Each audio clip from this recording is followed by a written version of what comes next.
Something big is blowing this way. So big, it rouses the sleepy village of Huruma in the heart of the Mount Elgon. The flurry calls its people together to confront their collective problems that, like a dark tower, loom ominously over them. Ravaged and scarred, here they come with tales of profound brutality, their uprooted lives led in their midst. This is the thread that binds them. At the seams, a man who authorities place at the center of the persecution and the despair. Amani ya hapa ni nyinyi wenyewe muamue. Kama mnataka tuje tukampu hapa tutakampu. Nyinyi mnaficha magaidi. Why? Kwa nini? Wale watu mbaya si mtupatie. Hatutasema, wacha tukwambie. Mimi nitapeana namba hapa. This is the conflict's latest flashpoint, but the grievances at the core of it stretch back years. Mtafanya vile nimesikia kwamba kuna surveyor umetumwa hapa kuja kuendeleza mambo ya kupanga watu kwa mashamba yao. Land is an emotive issue here and a cause of strife. It is where Fami Chebet's story ends, but it begins amid the violence and despair. Her husband was killed. Now she fears for her life. Walikuja tu wakitaka shamba, kwa maana sasa mimi hata shamba yenye ninaishi shamba ya serikali. Sasa mimi nilikuwa nimecreate shamba kubwa, nao cha create shamba yoyote. Ndio sasa wakakuja wakaniambia utapaki na shamba moja, utupe sisi naye shamba ingine. Vile mimi niliwaambia hivi, ninawakawia na mimi nika na watoto. Ndio wakaniambia hautatufanyia hiyo, tutaenda na wewe kesho. But the day's important visitors come bearing more likely bad news. Kama mwatu kutoka kwa mashamba mtoke. Orders zilitoka juu.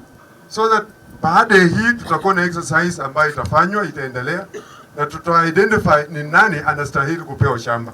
This government land that had been set aside for public amenities is in the controversial Chebyuk settlement scheme.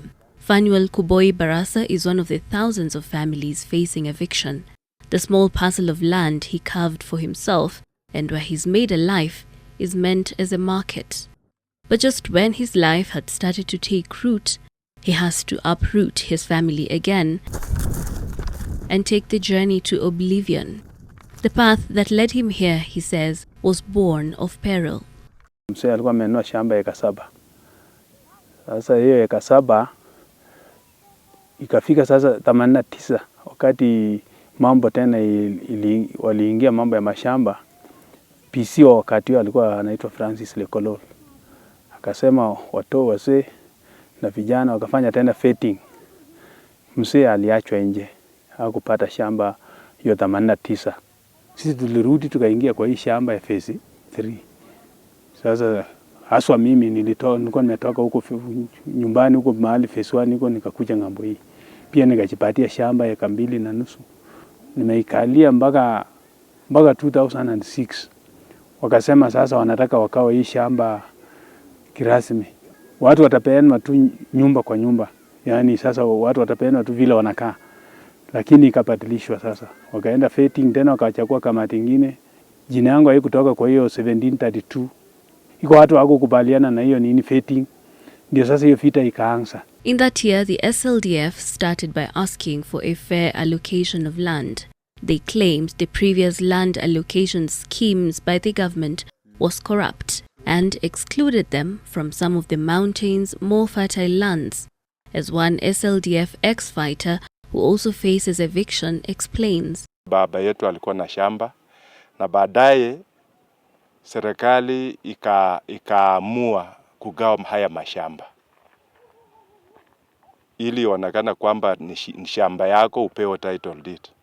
Badala ya kupewa shamba watu wengine ambao walitoka nje ambao sisi hatuwajui mpaka leo walikuja wakamiliki hayo mashamba. Tulitolewa na serikali kwa nguvu na watu wengine wakapewa hiyo shamba kwa nguvu. Ndio hata SLDF ikatokea ni kwa sababu ya hiyo. Suluhu haikupatikana. Amani tukapewa kwa lazima. 2008 sasa baada ya operation wakaunda tena kamati ya kurudisha watu kwa shamba, na wakafuata hiyo list ya 1732 ambaye sasa ndio watu wamekuwa settled huku. Watu wengi hawakupata. Sasa wenye hawakupata wakaomba tu penye wanakaa kidogo kidogo. Unajua kwa shamba ya mtu hawezi kaa muda mrefu. Tukaambiwa iko shamba ile fakan kama hizi moja wao ni hii. Tukaambiwa muingie huko mungoje tena kule. Sasa hizi vile hii mambo imetokea mwaka jana mpaka wakati huu, vile tuko hivi tumeambiwa tuondoke kwa hii shamba, tutafute kwingineko ndio serikali waone mpango hiyo. Sasa na kweli hatuna penye tunaenda, haswa mimi na watoto 13. Out of their diverse histories, shared patterns emerge, like recurring dreams in a collective conscious, skewed land allocations, and their bloody legacy. This the ensemble of ghosts that haunt them ahead of the imminent eviction.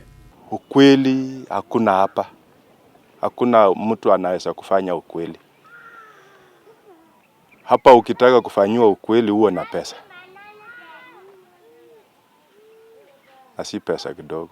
Yule mtu angetushughulikia ni serikali. Serikali kuanzia assistant chief, wanasiasa, pengine kuendelea mpaka kwa rais. Waone sisi tumepewa shamba, lakini sisi kama mwananchi wa kawaida tukijikusanya tena watasema hao watu wanakuchikusanya. Hapa tu ni mahali inavutia watu wengi. Hata kama forest itafunguliwa na kufunguliwa, hakuna mashamba itatosha watu Kenya hii. Watu kutoka Chebyuk, kutoka Kapsokony, ukisikia habari ya shamba, unaona namba ya hapa ina increase. Lakini saa hii wala wako wanatolewa kwa project, wala hawana kabisa mahali wanakaa.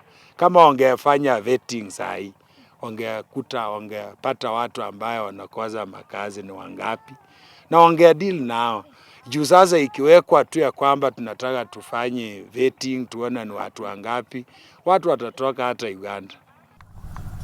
Fanuels and many others unsettling reflection of their plight likens them to Lazarus figures whose existence is forever defined by a single miracle. Sana huwa inainuka sana wakati wanaongelea mambo ya ardhi. Sasa hizi vile ninaongea hivi naongea kama nina wajukuu.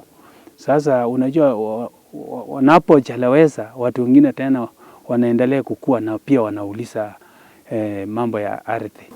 Ninaenda tu kwa kupadisha, sijui kwa sababu sijui hiyo kamati yenye itachakuliwa kama pia wataniconsider, kwa sababu unajua mara nyingi hapa tumekuwa tukienda vetting alafu tunaachwa nje. Lakini wakati huu kama unajua mambo nyingi sana tu huwa tunategemea Mungu. Mungu naye kama alikuwa amepanga wakati huu ndiye nitapata na sapata. Hiyo watu wenye walikosa makazi wakakaa kwa project, na sasa wakitolewa ni kuhangaika tu, hawana mahali wataenda, na hata hawajui kwenda mbali, ni kuhangaikia tu hapa.